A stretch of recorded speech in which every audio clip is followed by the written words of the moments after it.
So Well, the reason I ask you this is because this is the text message I got yesterday. okay.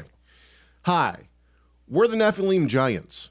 And is it thought that they were the result of fallen angels and human women? That's the text I got.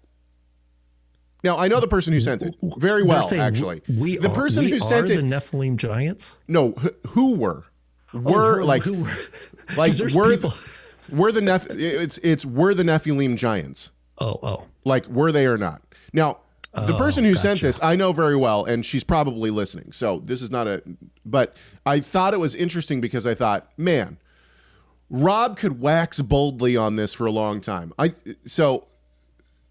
If I remember correctly, now it's been a minute since I looked at the Nephilim, right? Now, I've always taken the view since before you came along, I took the view that they weren't fallen angels. I took the view that the Nephilim were men of renown.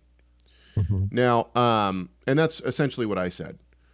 But for the waiting audience, Rob, would you like to tip your hand a little bit? What do you think the Nephilim were? I think that the giants idea comes from the Greek translation of Genesis 6. They didn't know how to translate the word Nephilim, and so they used gigantes. They used the Greek word that we transliterate as giants, but it just means like of the earth or something like that. So but basically there's a conflation. I think that they're the men of renown. I think I don't believe they're offspring of. Like, I totally reject Heiser's view. I same here, but then I'm leading you down the primrose path here. There were giants. There were, just like we've completely seen. Agree. But the question naturally comes, then why did God want to wipe their offspring off the earth?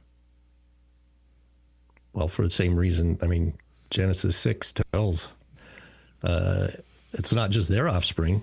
The only people that survived were Noah and his sons. That means Noah's cousins, right? There were other of the line of Seth that got wiped away.